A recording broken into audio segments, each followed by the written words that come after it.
Hey guys, it's Joe here. It's been a minute, but I'm back here at the microphone and bringing you today a nice little podcast here with Adam. Adam is the host of Survive Every Day, and his podcast is really aimed at really helping you look at survival and preparation from a very practical way of understanding how do we just get through every day of our life. And if you haven't heard of his podcast, I just wanted to go ahead and check it out as well. But we're going to go ahead and do a little bit of a collab today and talk through a bit of potpourri around survival, around some of the things that if you are new to the podcast, you may have never heard before, and are just great little things, takeaways that you can take to be a little more prepared in your everyday life. I think you're going to like it. Stay tuned. Today, we're talking a little bit about kind of a cool collaboration between two podcasts that really look at the most practical side of preparation, of preparedness.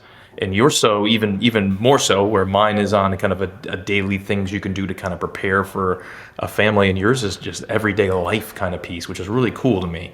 I love that take on it, and excited to kind of see where that conversation kind of rolls together. Yeah, I'm really excited because, yeah, you're right. I try to do as much on the everyday side of things, because no matter what you're preparing for, whether it's a tornado, fire, whatever, you still need to survive today, right? So you need to get through today to get to tomorrow, but you still have to have that mindfulness down the road too. So there's a lot of space, there's a lot of room in this space for as many people as you can. And I think my philosophy is, let's get people exposed to what preparedness is, and then hand them off to a guy like you who teaches them that, hey, here's some stuff you can do every day. Yeah, you're into it now. Hey, let's get really into it and really ramp it up. Absolutely. And I think just a couple topics that I was thinking today. I mean, some of the bigger questions that I get is, what is the number one preparedness thing that you do as a, we'll call it a prep, if that is a turn-off word for people. It's not scary, trust me. It's just a matter of a shorthand way of saying preparedness, right? And it's not what you think it is. So, but I'll share that with you too here. Just a little bit about how do I communicate with my family, and how do we've all been through a lot lately, right? We all have a new way of thinking about preparedness. So what are the things that we talk about as a family that we do that's not crazy prepper-ish, that is just kind of things we just talk through, things we experience, like how we buy food, how we prepare financially, how we talk to our kids about their dependence upon electronics and being able to communicate with us and things like that. I'd love to kind of talk through some of those. Yeah.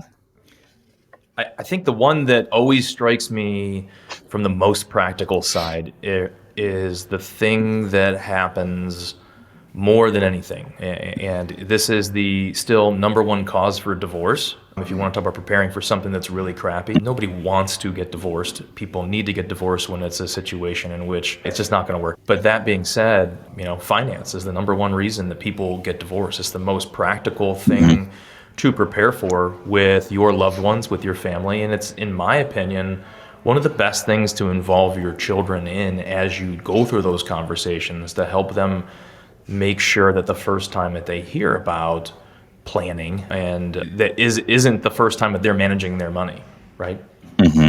Right.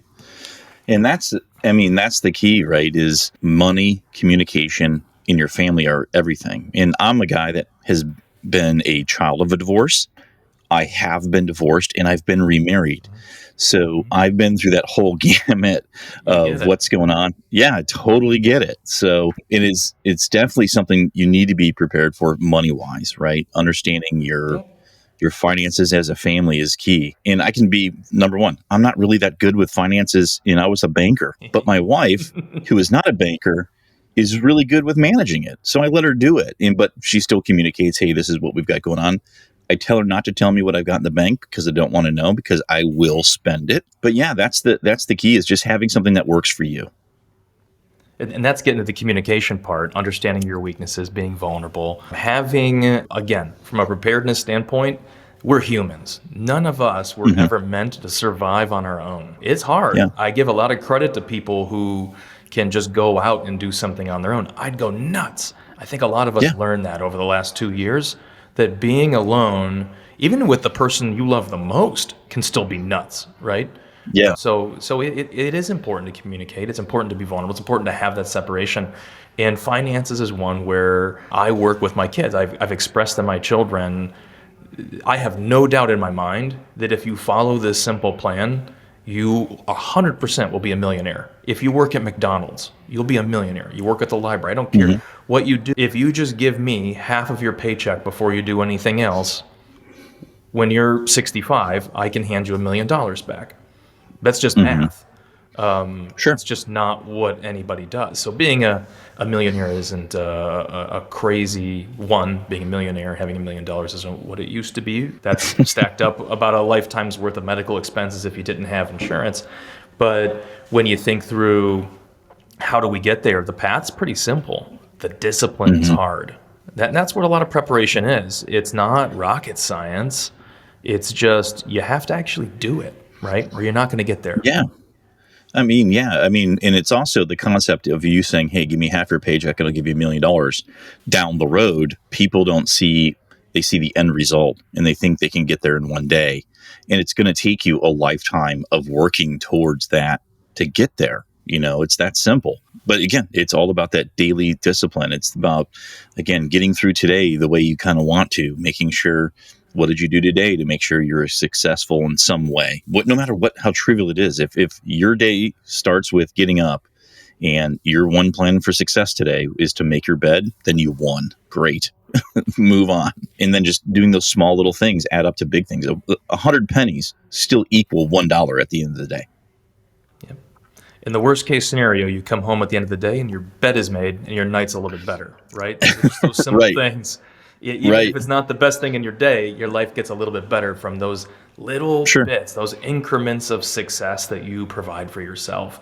And that's a Right. lot of what preparation is. So yeah, talking about that, the key things there that I think you can hit on, and if you're the kind of person that wants to take away a handful, or if you're a checklist person like I can be at times, there are some quick and easy takeaways that I would say from what I consider to be the largest threat to anybody's life, which is the loss of a job. If you're not ready for it, it will Yeah. happen to 50% of all Americans at some point will have an unexpected loss of a job, or will want to make a fearful leap to something better and want to knock the fear out of it by having a little something to learn. So it's not only a stifling that it can happen to you, but it can also prevent you from actually moving you and your family forward. So Yeah. real quick, I'm going to run down a quick list of just takeaways for individuals. We can chat on these as we go, but it's pretty simple. Spend less than you make. Credit cards are a necessity at times to build credit, but to be honest, if I know a lot of guys that walk around with $100 bills in their pockets and always have, because that's how and you can't spend more than you make if you're paying in cash. And that leads into kind of eliminating revolving debt as well too, right? You want to Yeah. shut that down as best you can. I've had it. It sucked. It took decades to get out of. But once you get through it, on the other side, you get a little smart. And I mean, how do you pass that down to your kids, that understanding, right? Right.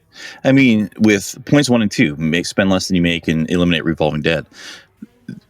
We're not saying credit card. I would say I wouldn't say credit cards are bad because it's a good way to protect yourself on the internet.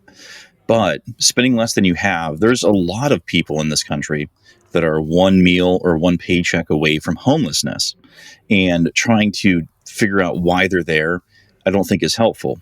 Figuring out how to get them out of that situation, giving them the uses and tactics is important. A lot of the things you've heard through the pandemic is we can't give people money. But, that's why people aren't going back to work. But when you're sitting there thinking about it, like, okay, so I got as a family $5,000 because I have 4 kids, right? Great. Mm-hmm. But that would have lasted me if I used it to just pay bills a month, maybe 2. That's not the reason I'm not going back to work or doing something else. But finding a way to make more than you need to spend, with rents going up, if you can't own a home, rents going up can be tough. So I think getting that instilled in our kids now, of understanding, hey, that $5 you got from the tooth fairy or whatever, it's a good idea to try and save it if you don't need it to survive, right? Yep. We don't want to take your survival money and blow it on things you don't need. But if you don't need it, my kid's like, oh, I got $28. Can I go buy a game for the... No, I'm happy to buy you the game. Keep your money, right? That's fine. And then eliminate revolving debt. If you have a credit card, try not to carry balances. I mean, I used to work in banking for a long time, and I used to see people coming in with nearly maxed out credit cards, not understanding why can't they get a home loan? I'm like, well, dude, your debt to income ratio is ridiculous. You have a 100% debt utilization every single month. How's a bank going to loan you money? Yeah, you've not been great at paying back the debt you have. Do I want to lend you money? No, I don't. I'm not interested. Right.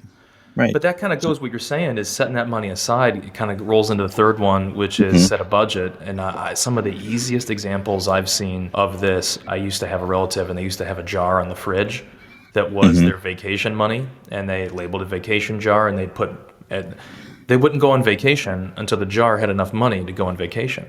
But every day they come home from work, take $20 in tips, throw it in the jar, boom, there you go. And it adds up over time. I bought my wife's diamond wedding ring with a jar full of dimes. I just put dimes together for years.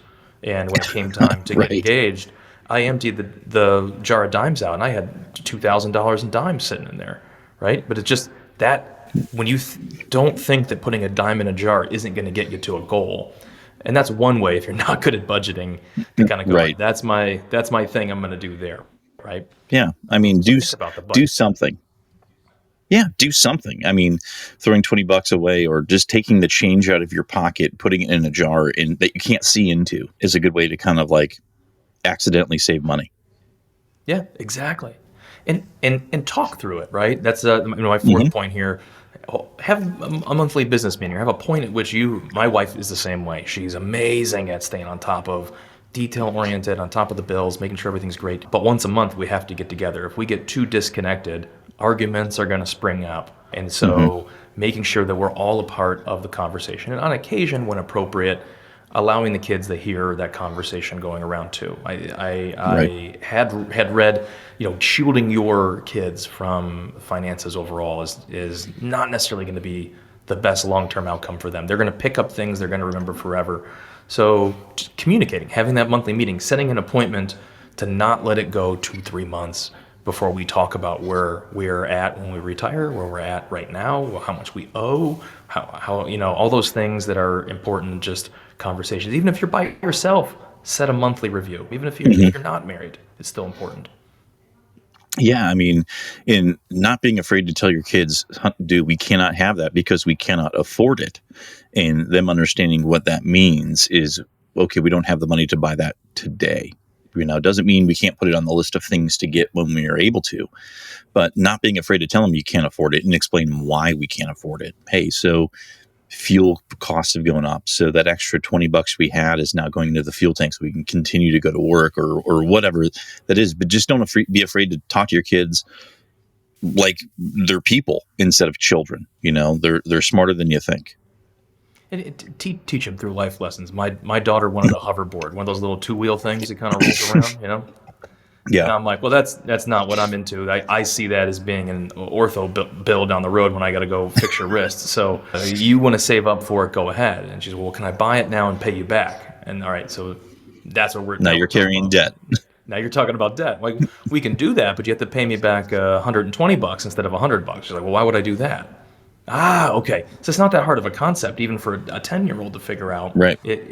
When you start to explain, well, that doesn't make any sense. Why would I do that? And you're like, exactly. You can just wait, wash dishes. I give you $5 a week for putting the dishes away, and then in 3 months you can buy it cash. And in that meantime, you can watch for sales and things like that in order to get it at the right time. And all those driving things. That around, and they care for it better too. Yeah, that's the lesson we're having trouble in our house is getting them to care for the things we've gotten them. Because I had this, where I am now is my studio, if you will, but it used to be the kids' toy room, and they just trashed it all the time. All their stuff's everywhere, stuff broken everywhere. So I'm like, I'm taking it back over as my space, and until you can learn how to keep track of your stuff and make it so it's nice all the time, I'm not going to let you have it back.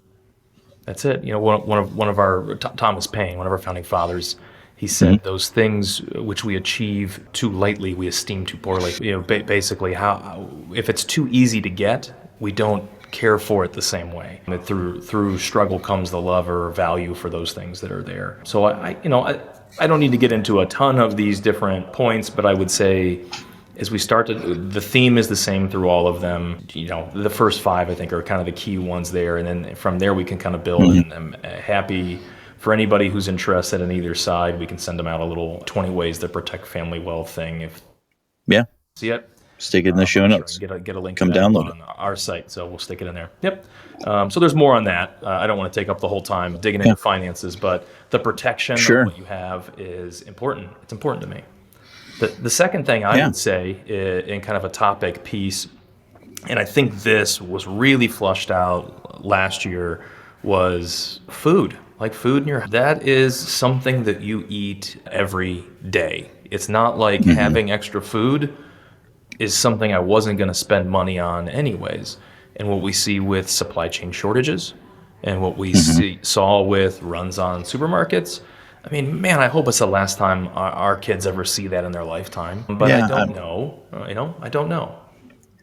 Yeah, I don't think it's a bad thing for them to see that either, in understanding where they are in the ecosystem of the world.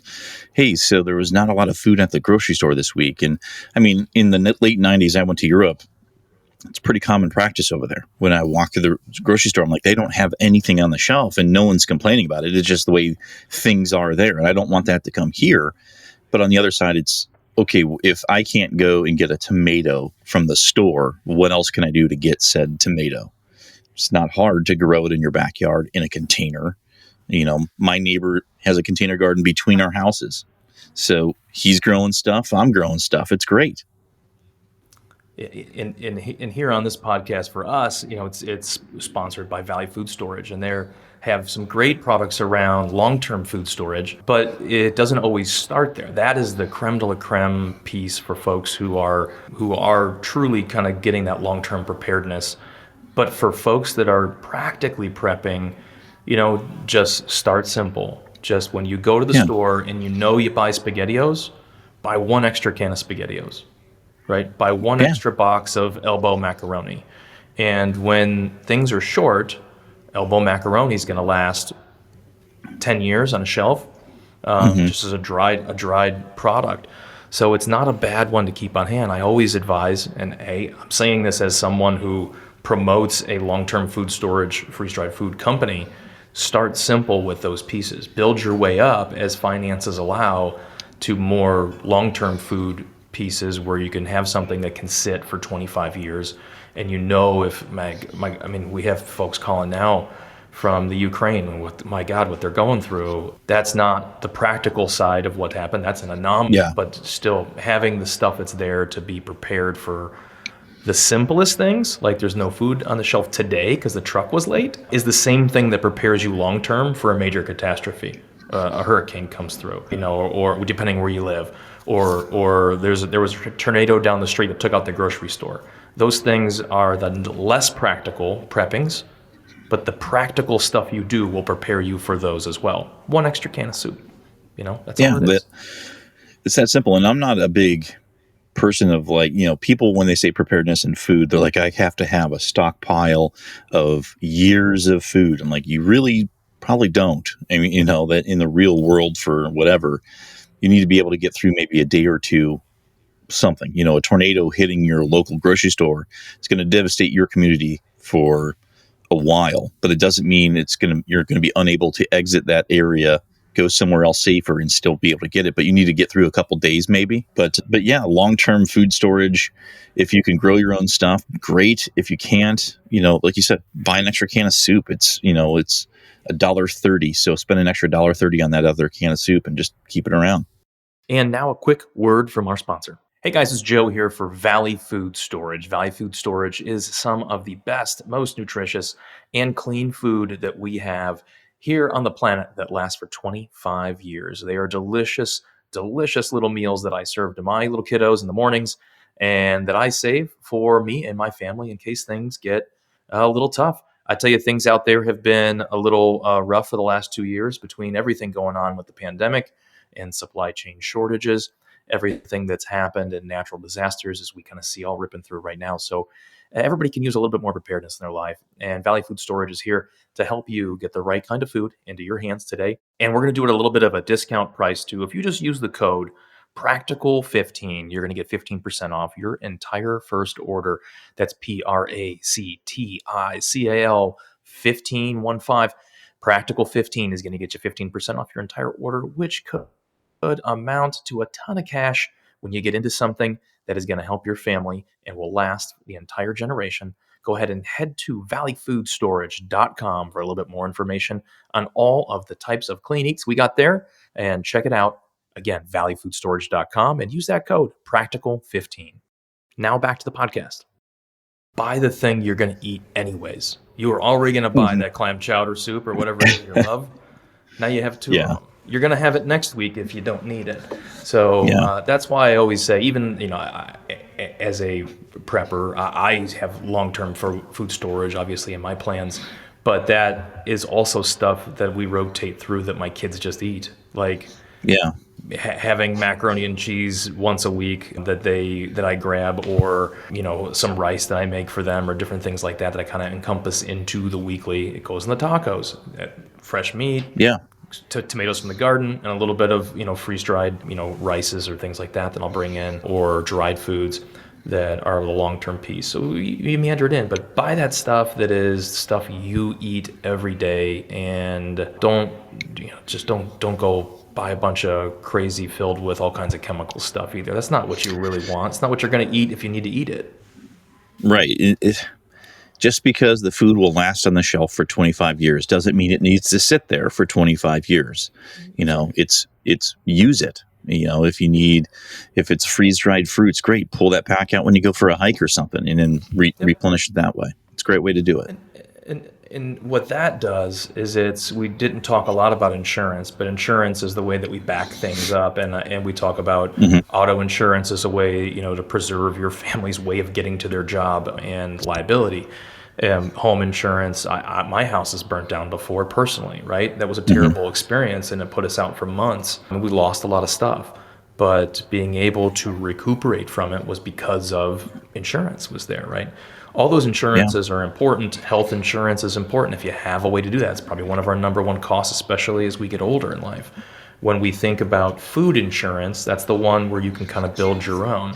There's not a lot of great programs out there today for food insurance, but you can definitely pick up the extra bag of rice, pick up the extra can of soup, and then long-term invest in a larger portfolio like a long-term food that's going to make sure that when that giant hospital bill comes in and I have to decide between paying my house bill and going out to buy soup, I already have the soup. The decision's not easy. Pay the house bill. Right. I'm not homeless. I had to pay for the medical stuff. There was no way around it. But now if I have to choose between food and a house, I'm in a good spot. I know I can pay my house bill. I know I'm not moving out. I'll make macaroni for a month if I need to. And also, and I think when we speak of food, we're also thinking about within our four walls. Let's think about for ourselves. Let's say, for instance, a disaster does happen, and it doesn't affect you. And we can use the pandemic as an example. When the pandemic happened, I was fine food wise. I had groceries in the house for a house full of 5 people. My 3 kids were with my in-laws on spring break, and they kind of got stuck there. So we had all this extra food. So kids were going in our community without food, so we just went to the local food bank and donated some of our canned goods that they're looking for. Use that. Don't be afraid to. Don't be smog and hoard your resources. If you have an opportunity to help somebody else, that's just a responsibility. Yes, we've prepared ourselves, but it doesn't mean we don't want our neighbors going hungry. We don't want people down the street going hungry. Now, if we're all in this together, we're all experiencing the same thing, by all means, it's a different story. But if you are good and you have the resources and someone down the road doesn't, it's nothing wrong with going and helping them out to get them back on their feet a little bit, Being part of a community, as we talked about earlier, none of us were meant to be alone. So never. When things come, we saw this a lot. It's great that we actually have some proof of this stuff, because for a long time we've had theoretical preparedness pieces in it, and I don't want to say it's great. A lot of people lost their lives. A lot of families were devastated through COVID in the last 2 years, but I think we have a better understanding of what is truly important, and people are at the top of it. People Yeah. are the most important thing. So Well, it is important we lived through that big event just like our grandparents did through the Depression, and the resources are scarce. They learned how to, extend out limited resources for a longer time. We've we as the Americans have just gone through that in our current lifetime. So now, when we talked about our grandparents being miserly or cheap or wouldn't spend money on things now we understand why they did it, because it was devastating. And so I think we're getting that same impact in what we thought of what prepping was. But we're thinking about what prepping is. People think it's a bunker, stockpiles of MREs, a bunch of guns with a lot of ammo. In reality, it's making sure your neighbors are good, in understanding what that whole thing looks like. We all were out of a job or working from home. We didn't descend into chaos across the United States, and we didn't fight each other. We're just like, okay, you good? You're good? Okay, cool. And we just carried on and we got through it together. That's it. We talked a little bit about some of the more practical things that we can do here: finance preparation, food preparation. Communication, for me, as we talk about family, is probably the next most important. This is something that I will give my hat off to FEMA here for some good stuff around family communication plans. And Yep. this is super practical. Your kids suck at charging their phones if they have a phone. Right. So there's going to be a day where they're at a scout meeting, they're at a baseball practice, they're at whatever, and they're supposed to come home, but they want to go grab ice cream with Billy, and they can't call you, right? That will freak you out as a parent. You'll start driving all around the neighborhood. So the mild panic of fear, I say mild panic of fear, when you can't get a hold of your kid, you'll go, of understanding how do we communicate with each other when there's a world in which you don't have a phone on you, right? Right. And those are some things that we talk with the kids about. And I'll start with kind of the baseline piece, but charging your phone is a daily preparedness thing. It never used to be when we were kids, but it is now. People don't memorize phone numbers, and they don't know how to get places without their phones. There's a dependency Right. there. So as much as I don't want to admit it, keeping those devices charged is kind of an everyday practical thing to do for preparedness. Oh, 100%. My daughter's got a smartphone. She insisted on getting a smartphone. So I have, the family link on it so I can monitor screen time and things like that. I can unlock it, lock it from remotely.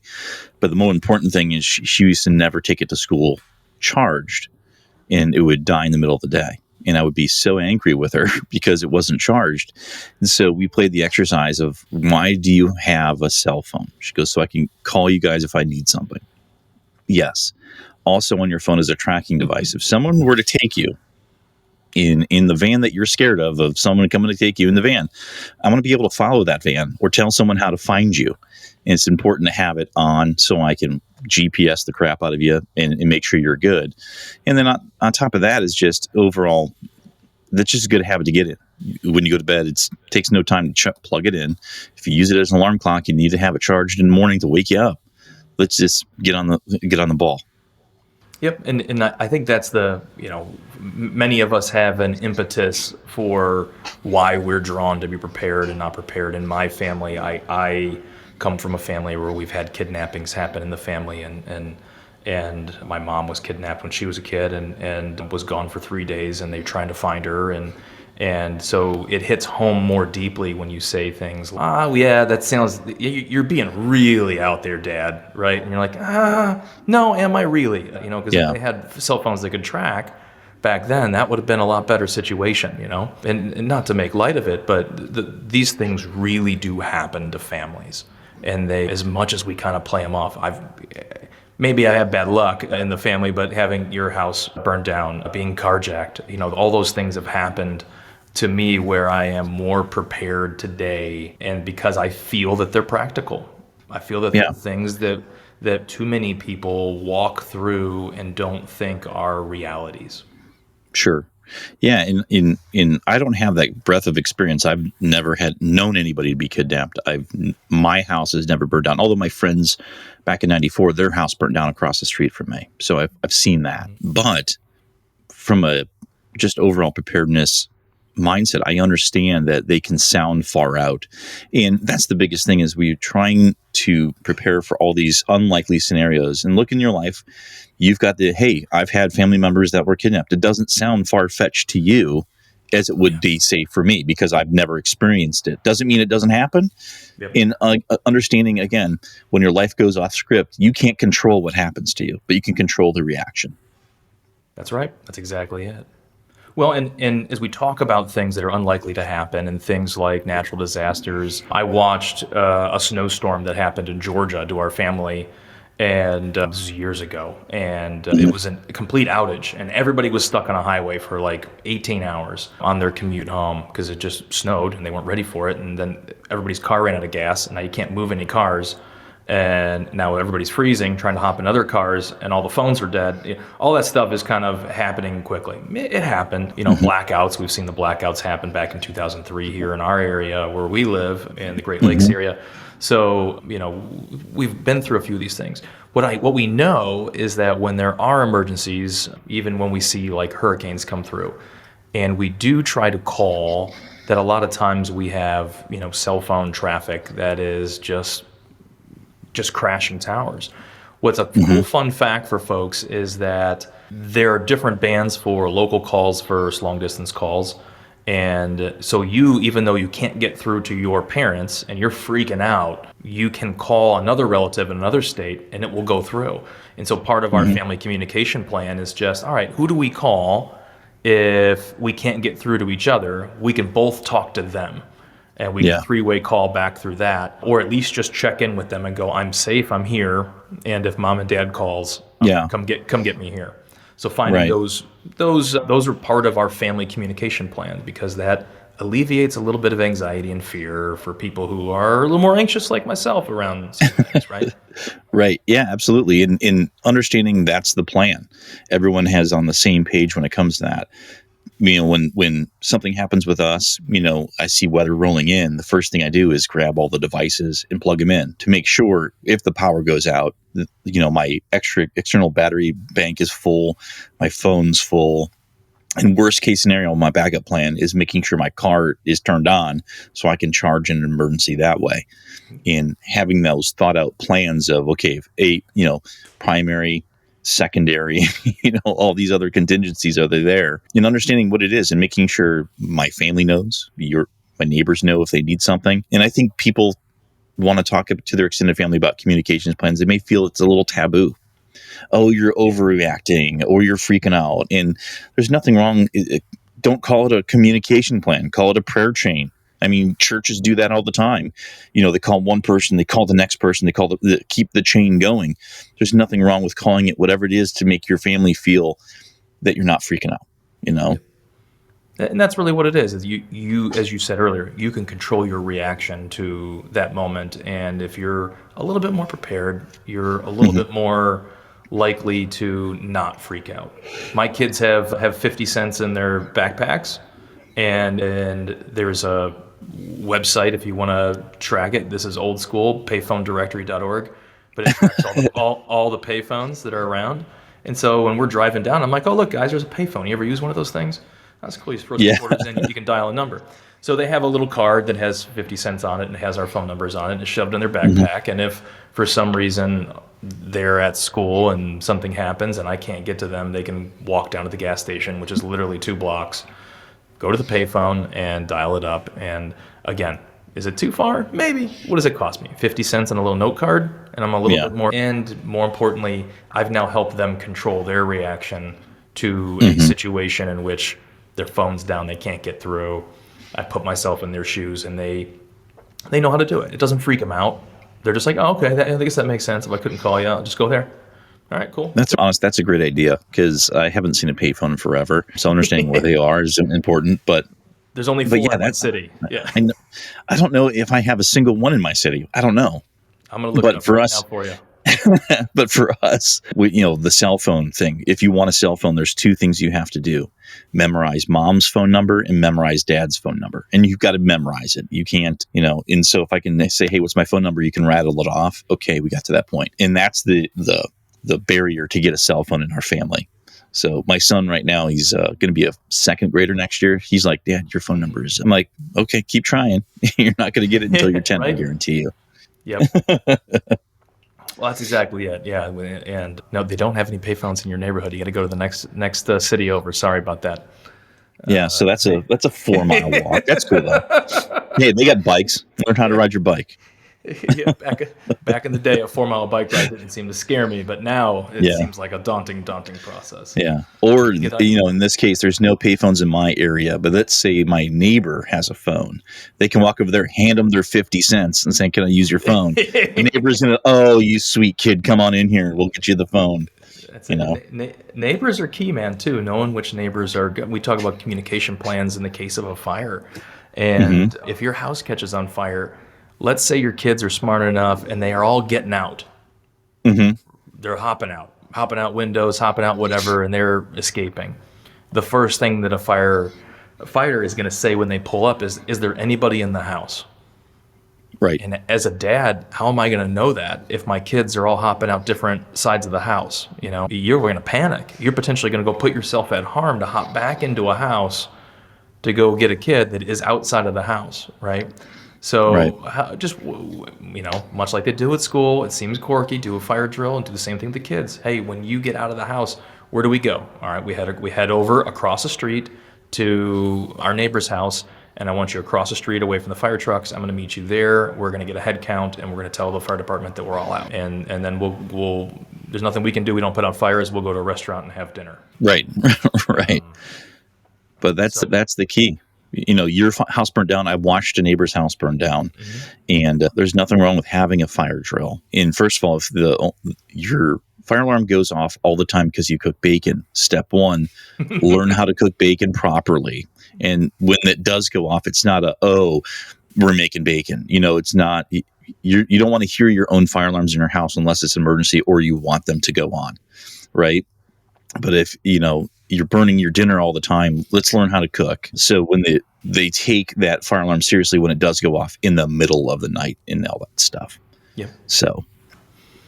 And when we think about things more like, and I'm just unloading a ton of, you can tell me to calm down here. I get it. A ton of just kind of practical prepping things that I just wanted to kind of get into your audience as well too. But sure, think about food preparation and tornado preparation as we kind of come together. We live in a place that's not the most tornado prone, but I've been through a handful of them, and they're frightening, they're scary, and they're arbitrary as to what they destroy. They can destroy the house next to you and not your house. And so as I prepare food for myself in the way that we kind of talked about, I'll also help my relatives, my in-laws, who are 8 miles away, also prepare. And now I have enough ever buying an extra can here and then, of course, expanding into long-term food. But I might also leave a bucket of long-term food at their house in the basement. Now I know they're safe. And if there's an emergency and I have to show up and that emergency took out a couple of grocery stores, I know that I'm going to show up to a place and I'm not going to be that person who shows up empty-handed. Yeah, hey, I need to stay with you for a little bit. Can I have that bucket? Or if something happens to you, grab the bucket and go. Whatever it is, that extra layer of preparedness of saying it can be preparedness for yourself, but it should also hopefully come from a more altruistic place. Right. Let me help others be prepared for things as you become a more prepared individual, right? Let me help spread that out. Right. I mean, that whole concept that you just explained can be distilled down to a very good essence. 2 is 1 and 1 is none. So understand you've got backups for everything. And if you don't have a backup, you don't have it in an emergency. So be prepared to understand what that means. And that's the key for me. That's how I go every day, is understanding, okay, I'm a type 1 diabetic. So I think about this a lot more than the average person, but I use a CGM to monitor my blood sugar. But I just ripped my last one off and my new delivery hasn't gotten here yet. So I have to have a way to check that. So I have another one of those I prick my finger and I'm good. So I have a backup. So I always have those 2 things. If I'm going out to a restaurant, I take my active insulin pen and then I take my backup in case that one, the syringe breaks off and then I run out on accident. I've got the second one ready to go, so I don't have to stop what I'm doing and go do it again. That is what your mindset should be, not just in a preparedness mindset, but just for everything. If I have a charger for my phone, and I only got one that works. Well, what happens if you break that one in half? Now you got to go buy one. What if the store's closed? Although, before the pandemic, things were open 24 hours a day. I don't know of a lot of places that have continued to go 24/7. And even with the worker shortage right now, they can't. They just can't, Right. can't staff it. And your Right. kid at some point will steal your cord and forget where they put it. So 100% of the time. Yeah. So having an extra that they don't know about is always that's Right. the most practical sense of just, your kid's Right. gonna take that thing. Yeah. And as we were talking, I was thinking about another situation where a comms plan would be very, very, very, very essential.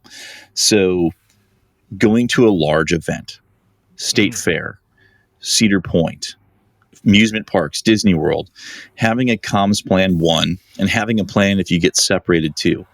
And I mean, several years ago, we were at the Kentucky State Fair, and my son walked away from us. No one noticed it because we had a big group of people. Half of us went this way, half of us went the other. And we go, do you have this one? You got this one? Good. And we're looking through some artwork, and my son walked away. And we didn't realize it for a good 5 to 7 minutes. Mm-hmm. How far away did he get? So we were like, okay, we got together. Hey, is Jack with you? No, I thought he was with you. Holy crap. And then we're going, retracing our steps. Luckily, where we were, they had those state patrol safety towns where kid rides those bikes around. He just walked right back there and got right back in line and got in. And the police officers, thank goodness, they noticed enough that he doesn't have his parents with him. So they just kept him going around this circle and giving him suckers until we showed up. He goes, eventually you guys would show up. We knew you would. But he was safe. Like, well, at least he found the police officers or someone that could help him, now we have a plan, couple things we learned from that. We have smartphones. Before we leave, we take a picture of you leaving the house of what you have on. So if we have to give your description to somebody, I'm not going to remember what you're wearing. I have a picture to show. And now I can put that picture on the newscast if they're looking for him. This is exactly what he looks like and what he was wearing when he left. That's the first thing we did. 2, we've created meeting places. If you get separated, we're going to meet here. And if you're not there is when we start sounding the alarms, right? And that's the key. The key part is talking about those simple things when you go to big things. So when you have a comms plan later, it's not like, oh, then you're not freaking out. No, it's a real thing, and it's easy to bring that subject up. And a great plan. And the picture thing especially is an amazing one just to do as a simple kind of, hey guys, let's get together, take a quick one. Like it doesn't alarm anybody. It's natural. And worst case scenario, you got another picture with your kids. Like, right. Because I'm always flipping back to those things, or I get the little slideshows that come up of all the things we did together. I mean, the most practical kind of preparedness is ones that deliver joy, even if it's never used. And taking a picture is an amazing example of something that, in its not its worst case, but the worst case scenario, you need the picture. In the best case scenario, you got a picture. Like, it's a win-win. Right. That's Instagrammable moment right there. That's it.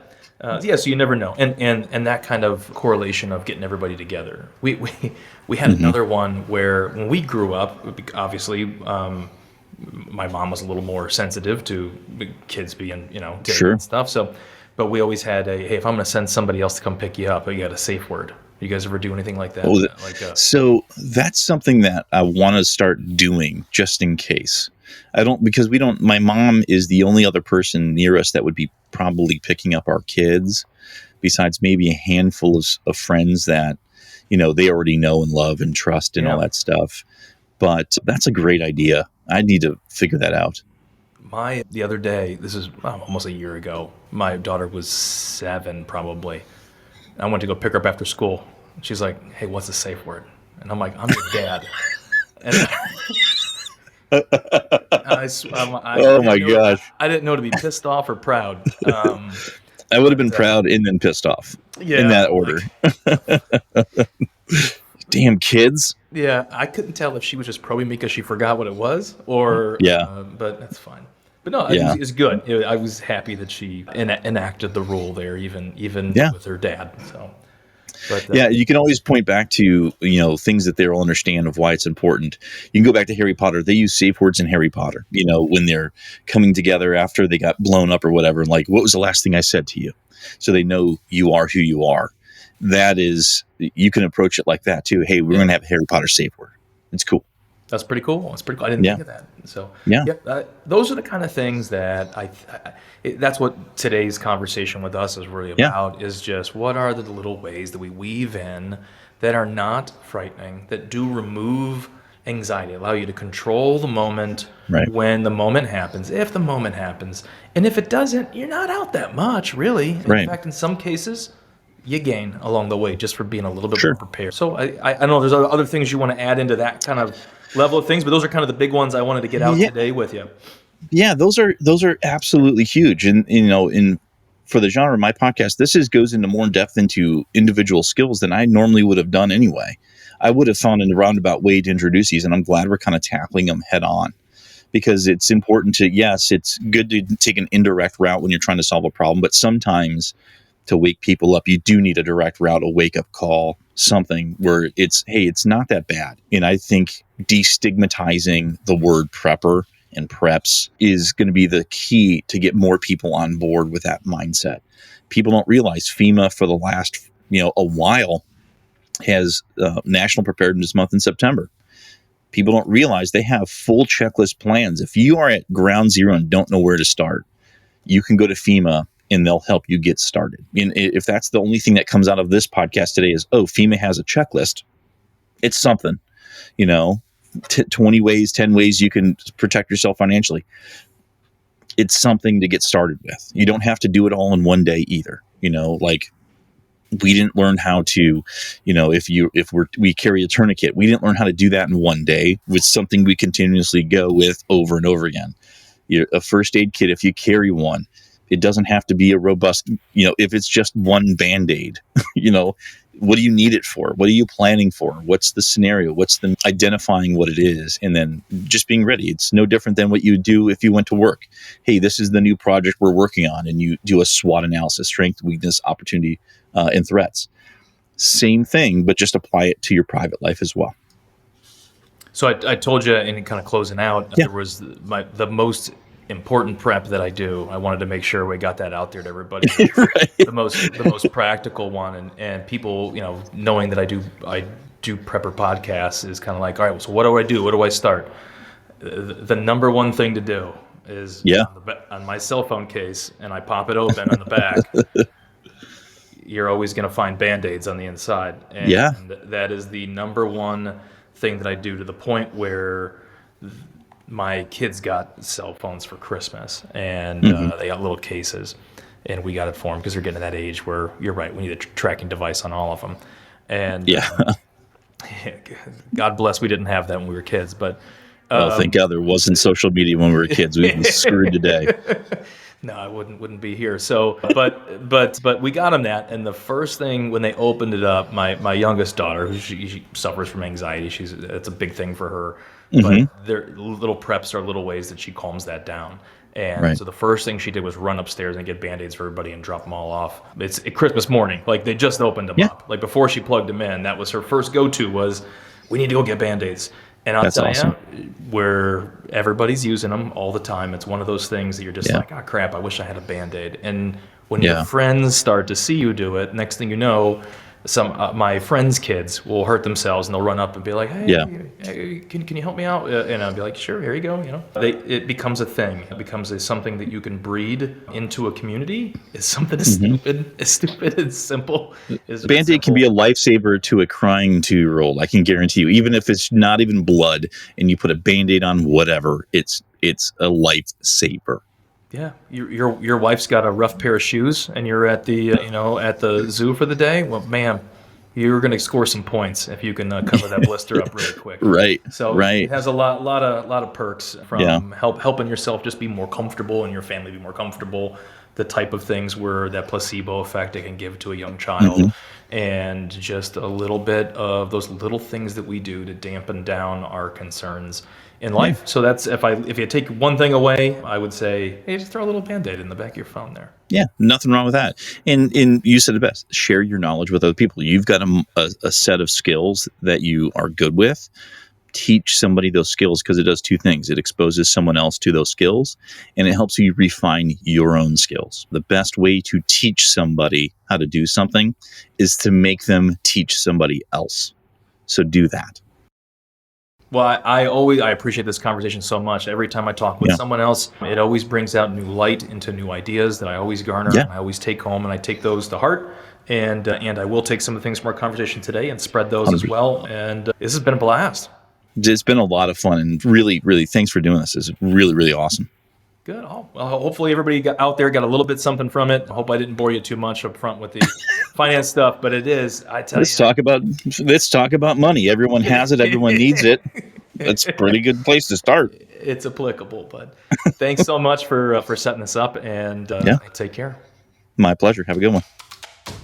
Hey guys, it's Joe here for Valley Food Storage. Valley Food Storage is some of the best, most nutritious, and clean food that we have here on the planet that lasts for 25 years. They are delicious, delicious little meals that I serve to my little kiddos in the mornings, and that I save for me and my family in case things get a little tough. I tell you, things out there have been a little rough for the last 2 years between everything going on with the pandemic and supply chain shortages, everything that's happened, and natural disasters, as we can see all written through right now. So everybody can use a little bit more preparedness in their life, and Valley Food Storage is here to help you get the right kind of food into your hands today. And we're going to do it at a little bit of a discount price too. If you just use the code PRACTICAL15, you're going to get 15% off your entire first order. That's PRACTICAL 15. Practical15 is going to get you 15% off your entire order, which could amount to a ton of cash when you get into something that is going to help your family and will last the entire generation. Go ahead and head to valleyfoodstorage.com for a little bit more information on all of the types of clean eats we got there, and check it out. Again, valleyfoodstorage.com, and use that code PRACTICAL15.